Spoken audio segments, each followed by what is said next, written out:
Bonjour à toutes et à tous, au sommaire de Cheval Magazine, de la voltige pour enfants, avec un stage d'initiation chez Mario Marini.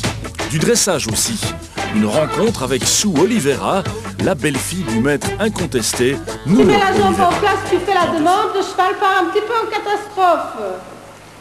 Au pas. Elle est de ces professeurs qui marquent toute une vie de ceux dont les mots sans cesse répétés tout au long des leçons qu'elle a données et donne encore depuis près de 30 années nous reviennent sans cesse en mémoire comme autant de clés ouvrant quelques-unes des innombrables portes menant à l'art équestre. Chaque coin est un morceau d'épaule, disait M. Oliveira. Sue Oliveira impressionne d'abord par son nom. Elle est la belle-fille de Nuno Oliveira, le regretté maître portugais qui avait coutume de dire que l'art équestre commence par la perfection des choses simples.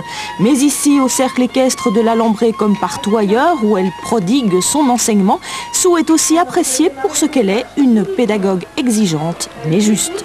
Je crois que la première fois qu'on vient au stage, qu'on s'inscrit au stage, c'est parce qu'on connaît le nom de Sue Oliveira. On ne doit plus faire l'explication de la renommée. Et puis, une fois qu'on vient au stage, je crois que c'est parce qu'on a des résultats avec son cheval, on voit la différence et donc on se réinscrit de fois en fois.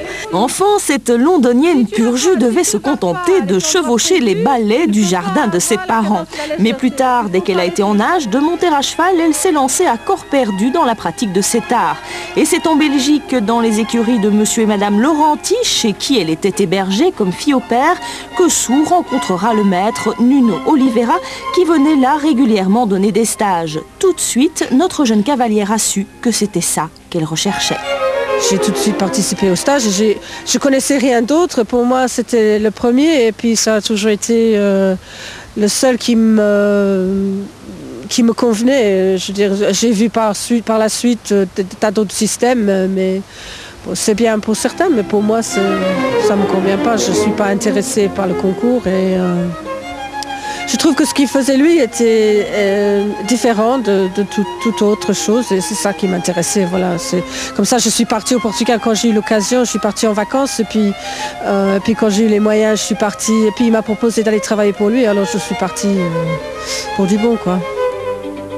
Comme le maître, Sue ne pense pas qu'il soit nécessaire de briller en concours pour tirer du plaisir de monter à cheval.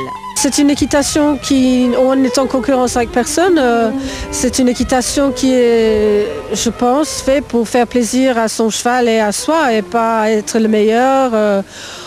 Pourvu que le cheval est content et que nous on est content, ça devrait être suffisant. Pour moi ce l'est, pour d'autres ce l'est aussi, puisque j'ai beaucoup de gens qui cherchent autre chose que le concours, qui viennent prendre des cours avec moi parce que ça ne les intéresse pas les concours.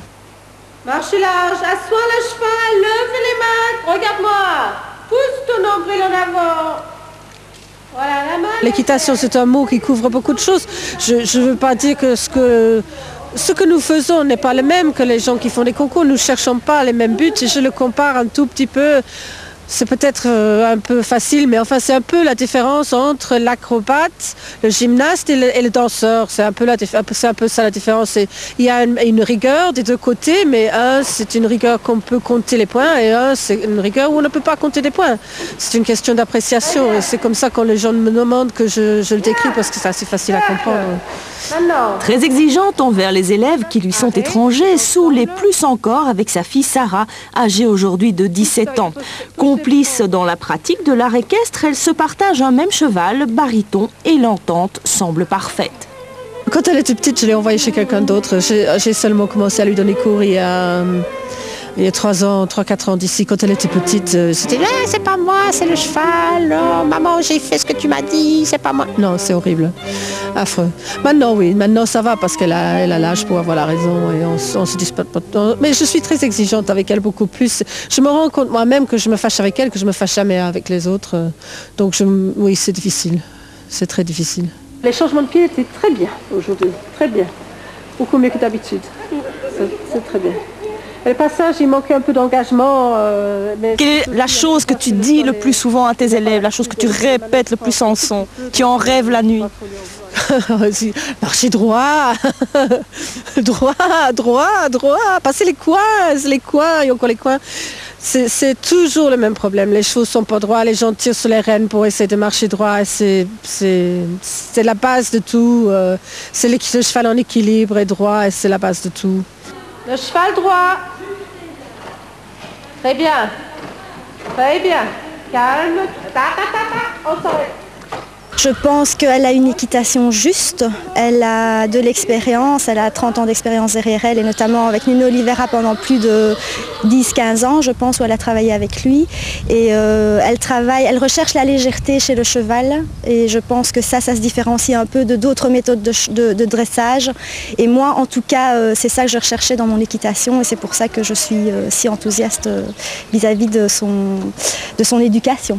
Les choses les plus importantes, c'est la cadence et la légèreté. Et la géométrie aussi.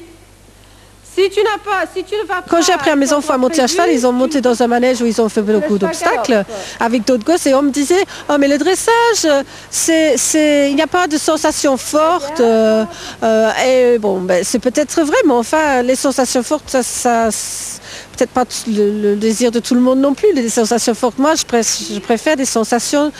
un cheval sensible qui répond tout de suite, qui est souple, qui est en équilibre. Je trouve que ça, on peut traduire ça en tant que sensation forte et c'est ce qui m'intéresse.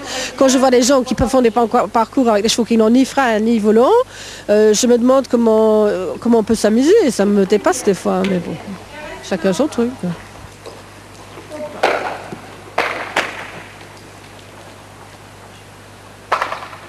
C'est amusant. Ça m'amuse parce que j'aurais jamais cru qu'il allait arriver à faire ça. Bien. Bien. Tu rassembles, on va partir au galop à droite. Je m'incline devant le cavalier qui, indifférent à ce qui se passe autour de lui, travaille le cheval pour lui, essaye d'atteindre un idéal et met pied à terre, la leçon terminée, satisfait et en même temps insatisfait. Satisfait parce que son travail a bien marché, insatisfait parce qu'il se sent très loin de l'idéal.